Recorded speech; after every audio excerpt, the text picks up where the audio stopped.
Hello దోస్తో ఒక bro కోరిక మేరకు బ్లూ బాక్స్ ఎనిమిది అయితే ఎక్స్ప్లెయిన్ చేయబోతున్నాను. మీకు కానీ ఇంట్రెస్ట్ ఉంటే ఖచ్చితంగా ఈ వీడియోని చూడండి. ఈ వీడియోని ఖచ్చితంగా లైక్ చేయండి, అది కూడా 15 లైక్స్ ని. ఎలాంటి వాదన లేకుండా వీడియోని అయితే స్టార్ట్ చేసేద్దాం. ఎపిసోడ్ స్టార్ట్ అవుతుంది మన మెయిన్ ప్రొటాగనిస్ట్ నుండి. ఇంతకీ తన పేరు చెప్పలేదు కదా, తన పేరు టైకి ఇనోటమా. ముద్దుగా మనని టైకి అని పిలుద్దాం. టైకి తనలో తను మాట్లాడుకుంటూ ప్రాక్టీస్ రూమ్ లోకి అయితే వెళ్తాడు. అలా డోర్ ఓపెన్ చేస్తాడు, లేదు బాస్కెట్ బాల్ వచ్చి టైకి మోకానికి అయితే తగులుతుంది. అప్పుడే ఒక అమ్మాయి టైకి దగ్గరికి వస్తుంది. మీరు బాగానే ఉన్నారా అని అంటుంది. టైకి దానికి నేను బాగానే ఉన్నానండి, ఇంకా చావలేదు అని అంటాడు. టైకి దగ్గరికి అమ్మాయి వచ్చి, సారీ నేను నా బాస్కెట్ బాల్ తో ప్రాక్టీస్ అయితే చేస్తున్నాను, ఇది ఒకసారి చూడని, ఇది ఎర్రగా మారినట్టుంది. టైకి నేను బాగానే ఉన్నాను, నా ఉద్దేశం అని అంటూ ఉంటాడు. కానీ ఆ అమ్మాయి నాకు ఒకటి గుర్తుకొచ్చింది, ఇదిగో ఇది తీసుకోండి అని చెప్పి కిట్ కట్ అయితే ఇస్తుంది. టైకి ఏమో ఆమె తన జేబులో నుండి కిట్ కట్ తీసింది కదా అని ఆలోచిస్తూ ఉంటాడు. మర్చిపోయాను, తన పేరు చెప్పలేదు కదా మీకు ఎవరికి. తన పేరు చినార్సు కానో. తను హై స్కూల్లో ఫస్ట్ ఇయర్ అయితే చదువుతుంది. తను బాస్కెట్ బాల్ జట్టులో మెంబర్ కూడా. తను చాలా పాపులర్ కూడా. తన పేరు నాకు పలకడం అయితే రావట్లేదు, కానీ తనకు బదులుగా మనం ముద్దుగా తనని చినర్సు అని పిలుద్దాం, ఓకేనా. ఇంకా టైకి విషయానికి వస్తే, టైకి బ్యాడ్మింటన్ ప్లేయర్. జూనియర్ హై స్కూల్లో థర్డ్ ఇయర్ అయితే చదువుతున్నాడు. ఇంకా ఎపిసోడ్ లోకి వస్తే టైకి ఏమో అఫ్ కోర్స్ నేను మిమ్మల్ని క్షమిస్తాను అని అంటాడు. ఇక్కడ మనకి టైకి అయితే చెబుతూ ఉంటాడు, నేను జూనియర్ సీనియర్స్ ఉన్నత పాఠశాల అయితే చదువుతున్నాను. ఇది సంయుక్త జూనియర్ సీనియర్స్ హై స్కూల్. అప్పటికి నేను ఈ స్పోర్ట్స్ ప్రోగ్రామ్ లో అయితే ఉన్నాను. చినర్సు ఎలా ఉందో మీరంతా చూసే ఉన్నారు కదా, అందుకే నేను తను ప్రేమిస్తున్నాను. వావ్ టైకి, నేను అమ్మాయిని పెళ్లి చేసుకోవడానికి కూడా సిద్ధంగా అయితే ఉన్నాను. హే డూడ్, అది జరగదు, ఇది కఠినమైనది. మీరు అకస్మాత్తుగా అలా ఎలా పెళ్లి చేసుకుంటారు? నేను ఉదయం లేచిన దగ్గర నుండి మొదట చూసే విషయం ఆమె ముఖం. మీరు ఆమెతో డేట్ చేయడానికి కూడా మార్గం అయితే లేదు. ఇంతకీ ఈ పర్సన్ పేరు నేను చెప్పలేదు కదా. తిను కూడా బ్యాడ్మింటన్ ప్లేయర్ లో జూనియర్ హై స్కూల్లో థర్డ్ ఇయర్ చదువుతున్నాడు. తన పేరు వచ్చేసి కుయి కసహరా అంట. ఇంకా పాయింట్ కి వెళ్దాం. చిన్నర్స్ బాస్కెట్ బాల్ టీమ్ లో ఫ్యూచర్ MVP. తనకు నైపుణ్యం మాత్రమే లేదు, ఆమె గొప్ప పర్సన్ అండ్ స్టార్ క్వాలిటీని కలిగి ఉన్నది. తను స్కూల్ లోపల స్కూల్ బయట మంచి పాపులర్ చెందిన స్పోర్ట్స్ ఉమెన్. మరోవైపు మీరు బాల్ బ్యాడ్మింటన్ లో బాగానే ఉండవచ్చు, కానీ మీరు తనంత పాపులర్ అయితే కాదు. మీ ఇద్దరి స్థానాల్లో చాలా భిన్నాలు అయితే ఉన్నాయి. మీ పేరు ఆమె తెలుసుకోవడం మీకు ఇష్టం లేదా? ఆమెను మీరు నంబర్ అడిగి చూడండి. టైకి ఇది మంచి పాయింటే అంటాడు. అప్పుడే వస్తుంది, హే మీరు దేని గురించి మాట్లాడుతున్నారు? మీరు దానికోసం ఏం చేస్తారు? కేవలం హాయ్ చెప్పండి చాలు. తిన పేరే హీనా చోనా. జూనియర్ హై స్కూల్లో థర్డ్ ఇయర్ అయితే చదువుతుంది. టైకి మీరు గ్రాడ్ స్కూలా? హీనా నేను మీ ఇద్దరు లాగానే వసంతకాలంలో హై స్కూల్లో అయితే ఉంటాను. నేను పేరినట్లుగానే ఉన్నానే. ఎలిమెంటరీ స్కూల్లో 7 మీటర్స్ ఉన్నాను, ఇప్పుడు చూస్తేనేమో 15 మీటర్స్ పెరిగినట్టున్నానే. టైకి ఏమో మీరు ఇంకా ఎదుగుతున్నానే ఉన్నారా అంటాడు. దానికి హీనా అంటూ టైకి కొట్టుకుంటూ ఉంటారు. కాయ ఏమో వారిద్దరు గ్రాడ్ స్కూల్ నుండి వచ్చారేమో అనుకుంటూ ఉంటాడు. హీను ఏదైనా మిమ్మల్ని ఇబ్బంది పెడుతుందా అని అంటుంది. టైకి అది ఏమీ లేదులే, కానీ రెఫరెన్స్ కోసం ఏదైనా విషయాలు అమ్మాయిల్ని వారి కోసం చేయడానికి అబ్బాయిల్ని ఇష్టపడతారా? మీకు లవ్ ప్రాబ్లమ్స్ ఉన్నాయా అని నాకు చెప్పకండి. అయితే ప్రతిదీ నాకు వదిలేండి, నేను చూసుకుంటా. అరే అన్ని విషయాలు ఇలా దద్దమలాగుంటే ఎలా? ప్రతి విషయంలో సొంతంగా ఆలోచిస్తూ సౌకర్యవంతంగా ఉన్నట్లు వ్యవహరించాలి. అన్నిటికంటే చాలా ముఖ్యమైన విషయం, ఒక పర్సన్ ఎలా ఉండాలంటే జానీ సిన్స్ లాగా రకరకాలుగా మారుతూ ఉండాలి. వాళ్ళిద్దరి మధ్య మాటలు కొనసాగుతాయి. ఆ తర్వాత సాయంత్రం అవుతుంది, ఆ తర్వాత మార్నింగ్ అవుతుంది. టైకి మార్నింగ్ లేచి స్పోర్ట్స్ క్లబ్ దగ్గరికి వెళ్తూ ఉంటాడు. టైకి తన మనసులో తను మాట్లాడుకుంటూ ఉంటాడు, నేను హీనాతో ఎప్పుడు ఇలాంటివి అడగకూడదు, ఆమె రుచులు వేరే విధంగా ఉన్నాయి అని ఒంటరిగా మాట్లాడుకుంటూ వెళ్తూ ఉంటాడు. చిన్నర్సు క్లబ్ దగ్గర అయితే కూర్చొని ఉంటుంది. టైకి చిన్నర్సు దగ్గరికి వెళ్తూ, ఇప్పుడు ఇది నాకు మంచి అవకాశం, నేను ఆమెతో మాట్లాడాలి. ముందుగా నేను నన్ను పరిచయం చేసుకుంటాను. ఇది మూడుకు చేసే లక్షణం అనుకుంటా. ఆమె ఏం చదువుతా నేను ఆమెను అడుగుతాను. అదేం వద్దులే, ఏం చేయకుండా అలా మూలైతే కూర్చుందాం అనుకుంటాడు. కానీ అప్పుడే చిన్నర్సు తుమ్ముతుంది. అంతే, మనోడు ఇంకా ఆగడం. తన దగ్గర ఉన్న స్కార్ఫ్ని తీసుకొచ్చి తనకిస్తాడు. ఇది నువ్వు తీసుకో, నాకు వెచ్చని టీని చేయడం అయితే వచ్చు. ఈ ప్లాస్కాల్లో వేడి నీటిని రెడీ చేయడం చాలా మంచిదైంది. ఫస్ట్ నేను ఇవి వేసుకుంటాను, మీరు దీన్ని ఇలా షేక్ చేస్తే వేడైతే వస్తుంది.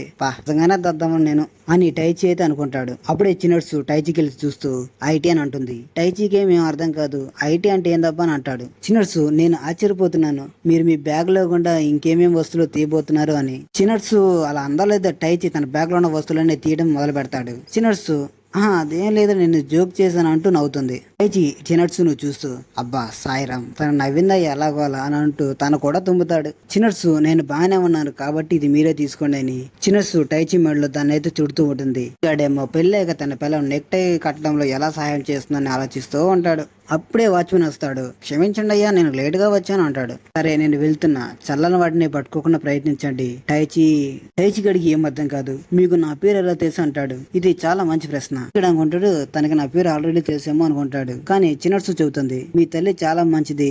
మా అమ్మ అని ఆలోచిస్తూ తన స్క్రాఫ్కి వెళ్తే చూస్తాడు. అప్పుడు అర్థమవుతుంది చిన్నర్సుకి టైచి పేరు తెలిసిందో అని. చిన్నర్సు వాచ్మెన్ తో కలిసి లోపలికైతే వెళ్తుంది. టైచి గాడేమో కనీసం తనకి నా పేరైనా తెలిసిందిలే, కానీ ఇదే నాకు ఇబ్బందికరంగా ఉంది అని అంటాడు. నెక్స్ట్ సీన్ లో టైచి గేమ్ ఆడుతూ ఉంటాడు. టైచి ఫ్రెండ్, హే టైచి, మీరు మీ వస్తువును తడుపుకుంటే బాగుంటుంది అని అంటాడు. టైచి సరే అంటూ వాష్రూమ్ లోకి వెళ్తాడు. కనీసం ఆమెకు నా పేరునే తెలుసు, ఎలాగోలా సెకండ్ రౌండ్ కి అయితే వచ్చేసాను, ఎలాగోలా థర్డ్ రౌండ్ లోకి వెళ్ళి తన నంబర్ అడగాలని అనుకుంటూ మన టైచి గడ్ అయితే బయటకు వస్తూ ఉంటాడు. చిన్నర్సు తన కోచ్ బయట ఉండడాన్ని మన టైచి గడ్ చూస్తూ ఉంటాడు. అప్పుడే అక్కడికి హీనా అయితే వస్తుంది. మీరు ఏం చూస్తున్నారో అని అంటుంది. టైచి ఏమో భయపడుతూ, వచ్చేసిందయ్యా, నేనేం చూడట్లేదా అంటాడు. హీనా ఏమో ఇప్పుడే తన మీద ఎక్కువగా ఫీలింగ్స్ అయితే పెట్టుకోదని అంటుంది. టైచి ఏమో ఆమె నిజంగా చాలా సీరియస్ గా ఉన్నట్లయితే కనిపిస్తుంది, తనకు నేను సహాయం అయితే చేయలేకపోతున్నాను. నేను అవునవును, పోయినసారి నేను ఆమె ఎవరో వ్యక్తితో నడవడం అయితే చూశాను అంటుంది. టైచి గడు బిత్తరపోయి అవునా అంటాడు. హీనా ఏమో జోక్ చేశానులే అని అంటుంది. టైచి గడు ఎందుకేనా ఇలా వేధించుకుని తింటున్నావా అని అంటూ అంటాడు. అలా సాయంత్రం అయితే అవుతుంది.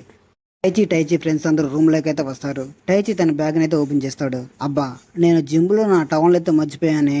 టైచి తన టవల్ తెచ్చుకోవడానికి జిమ్ దగ్గరికి అయితే వెళ్తూ ఉంటాడు. టైచి క్లబ్ రూమ్ యొక్క డోర్స్ తీసుకురావడంతో అబ్బా సాయిరాం ఇంకా తెరిచే ఉండేలా అనుకుంటాడు. అలా లోపలికి వెళ్ళి చూస్తాడో లేదో చిన్నర్సు అయితే ఉంటుంది. చిన్నర్సు ప్రాక్టీస్ అయితే చేస్తూ ఉంటుంది. టైచి, నేను దీన్ని ఊహించలేదు, ఆమె ఇంకా ప్రాక్టీస్ చేస్తూనే ఉంటుందని. చిన్నర్సు టైచిని చూసి పిలుస్తుంది. ఏంటి, నా పేరు తను ఇంకా గుర్తుపెట్టుకునే ఉందా? హే, మీరు ఇంకా ప్రాక్టీస్ చేస్తూనే ఉంటారా? చిన్నర్సు దానికి ఈ రోజు ఆడిన ప్రాక్టీస్ మ్యాచ్లు నేను ఎలా ఆడాను అన్న దానితో నేను హ్యాపీగా అయితే లేను ఉంటుంది. దానికి టైచి గాడు, మిమ్మల్ని మీరు ఎక్కువగా అయితే కష్టపెట్టుకోబాకని అంటాడు. నాకు తెలుసులే గాని ఈ రోజు నేను బంతితో కొంచెం ఎక్కువసేపు అనుభూతిని చెందాలని కోరుకుంటున్నాను. టైచి గాడు చిన్నర్సును చూస్తూ ఆమె నిజంగా బాస్కెట్ బాల్ ప్రేమిస్తుందని అంటాడు. చిన్నర్సు టైచి గాడికి బాల్ అయితే విసిరేస్తుంది. చిన్నర్సు టైచితో మనిద్దరం 1v1 ఆడదాం అంటుంది. టైచి గాడేమో ఆడదాం అంటాడు గానీ ఆట స్టార్ట్ చేసిన 30 నిమిషాలకి మనోడు అలసిపోయి కూర్చుంటాడు. చిన్నర్సు టైచితో, ఒక బాల్ బ్యాటం ప్లేయర్ నుండి నేను ఇదే ఆశించాను, మీరు చాలా వేగంగా అయితే ఉన్నారంటుంది. ఇదంతా మమ్మ వల్లే సాధ్యమైంది, తను కూడా బాస్కెట్ బాల్ టీమ్ లో ఒక మెంబరే. చిన్నర్సు టైచితో, మీరు బాస్కెట్ బాల్ లో చేరొచ్చుకొని అంటుంది. టైచి, నాకు బాల్ బ్యాట్మెంట్ అంటే చాలా ఇష్టం, ఆ కోర్టు నిలబడి అన్ని బాధ్యతలు నాపైన వేసుకొని నేను గెలిచినా ఓడినా అది నాకే సొంతం పోతుంది అని అంటాడు. చిన్నర్సు, మీరు చివరి జూనియర్ హై గేమ్ తర్వాత కూడా ప్రాక్టీస్ చేస్తారా? ఏమైంది అని చిన్నర్సు అయితే ఉంటుంది. ఏమీ లేదు, ఆ రోజు ప్రాక్టీస్ అయితే రద్దు చేశారు, కానీ నేను సమీపంలో నివసిస్తున్నందున నేను పాఠశాలకు రావాల్సి వచ్చింది. అప్పుడే మిమ్మల్ని క్లబ్లో అయితే చూశాను, మీ బృందం గురించి నేను విన్నాను, అప్పుడు మిమ్మల్ని చాలా అయితే ఇబ్బంది పెట్టే ఉంటుంది కదా. చిన్నర్సు దానికి, నేను దాని గురించి మర్చిపోయినా అంటుంది. హే పిల్లలు, ఇంటికి వెళ్లాల్సిన టైం అయితే ఆసన్నమైంది అని అంటాడు వాచ్మెన్. టైచి చిన్నర్సుతో, అప్పుడే నేను చూశాను మీరు ఏడవడాన్ని అని అంటాడు. అలా వాళ్ళిద్దరి మధ్య చూపుల యుద్ధం, మాట యుద్ధం అయితే జరుగుతుంది. ఆ తర్వాత వాళ్ళ ఇంటికి వెళ్ళిపోతారు. నెక్స్ట్ డే మార్నింగ్ మనోడు వాళ్ళమ్మకు గుడ్ మార్నింగ్ చెబుతాడు. టైచి వాళ్ళమ్మ, నీ లంచ్ బాక్స్ రెడీ అయింది అబ్బాయి. టైచి, నీ స్వెట్ షర్ట్ వేసుకోలేదని అడుగుతుంది వాళ్ళమ్మ. దానికి మన టైచి గాడు, సారీ అమ్మా, నేను దాన్ని వాష్ చేశాను అని అంటాడు. టైచి గాడు పేపర్లో చిన్నర్సును చూసి చిన్నర్సును అని గట్టిగా అరుస్తాడు. ఆ అమ్మాయి నీకు తెలుసా అని టైచి వాళ్ళ అమ్మ అడుగుతుంది. టైచి ఏమో తెలీదు అంటూ అంటాడు. నా రోజుల్లో నేను చిన్నర్సు వాళ్ళ తల్లితెత్తు ఉండేదాన్ని అని అంటుంది. టైచి ఏమో బిత్రమొహం అయితే పెడతాడు. చిన్నర్సు వాళ్ళమ్మ నా బెస్ట్ ఫ్రెండ్, కానీ కొన్ని కారణాల వల్ల వాళ్ళు వేరే దేశానికి అయితే వెళ్తున్నారు, వారు మార్చి మధ్యలో అయితే వెళ్ళవచ్చు, నేను వాళ్ళని చాలా మిస్ అవుతున్నానని టైచి వాళ్ళమ్మ అయితే ఉంటుంది. ఇప్పుడు నాకు అర్థమైందని అంటూ టైచి గాడు పరిగెత్తుకుంటూ చిన్నర్సు దగ్గరికి వెళ్తూ ఉంటాడు. మధ్య మధ్యలో అర్థం కాని భాషతో రకరకాలుగా అయితే మాట్లాడుతూ ఉంటాడు మన టైచి గాడు. చిన్నర్సు టైచి రావడాన్ని చూసి టైచి అని అంటుంది. టైచి చిన్నర్సుతో, అసలు విషయం ఏమిటి చిన్నర్సు, మీరు నేషనల్కి వెళ్ళాలనుకోవడం లేదా? మీ లక్ష్యంపై మీరు ఎప్పుడు ఆశ పెట్టుకుని ఉండాలి, ప్రతిరోజు ప్రయత్నించాలి, అండ్ కొన్నిసార్లు ఓడిపోవచ్చు కూడా, అయినా సరే మీరు దానికోసం ఎదురు చూస్తూ ఉండాలి. మీరు మీ తల్లిదండ్రులు పని కోసం వేరే దేశానికి వెళ్తున్నారని నేను విన్నాను అంటాడు. ఐఎమ్ వెరీ సారీ టైచి, కానీ నేనైతే వెళ్ళడం లేదు అబ్రాడ్, టెక్నికల్ గా చూసుకుంటే మా ఫ్యామిలీ వాళ్ళు అయితే వెళ్తున్నారు, నేనైతే ఇక్కడే ఉంటాను టెన్చి అని అంటుంది. టైచి గడ దీవిని అబ్బా సాయిరామ్ అని చెప్పి వెళ్తూ ఉంటాడు. కానీ చిన్నర్సు, నేను నా నిర్ణయాలతో పోరాడుతూనే ఉన్నాను, కానీ నేను నేషనల్ కి వెళ్ళాలనుకుంటున్నాను, నేను దీన్ని వదులుకోవడం నాకు ఇష్టం లేదని ఉంటుంది చిన్నర్సు టైచికి అయితే థ్యాంక్ యూ ఏదో చెబుతుంది. దానికి టైచి గాడు, అబ్బే అలా ఏం లేదులే, నేను అసలు ఏం చేయలేదులే అంటాడు. చిన్నర్సు టైచికి ఇదిగో బాల్ తీసుకొని అంటుంది. చిన్నర్సు టైచి అలా ఆడుకుంటూ ఉంటారు. ఇంకా ఆ రోజు అయితే కంప్లీట్ అయిపోతుంది. నెక్స్ట్ డే సండే, మనోడు లేట్గా అయితే లెగుస్తాడు. లేచిన వెంటనే చిన్నర్సు గురించి ఆలోచిస్తూ అలా మెట్ల కింద ఎదుగుతాడు. మనోడు అలా లేచడం లేదు, మనోడు కడుపులు ఎలుగా పరిగెత్తూ ఉంటాయి. అలా వంట రూమ్కి వెళ్ళి చూస్తే ఎవరో ఒక అమ్మాయి ఉంటుంది. ఎవరబ్బా అని చూస్తే చిన్నర్సు గుడ్ మార్నింగ్ టైచి అని అంటుంది. మనోడికి అసలు ఏం అర్థం కాదు. ఏంటి అసలు నువ్వు మా ఇంట్లో నావేంటి అని అంటూ ఉంటాడు. అప్పుడే టైచి వాళ్ళ అమ్మ అయితే వస్తుంది. ఓ టైచి, నువ్వు లేచావా?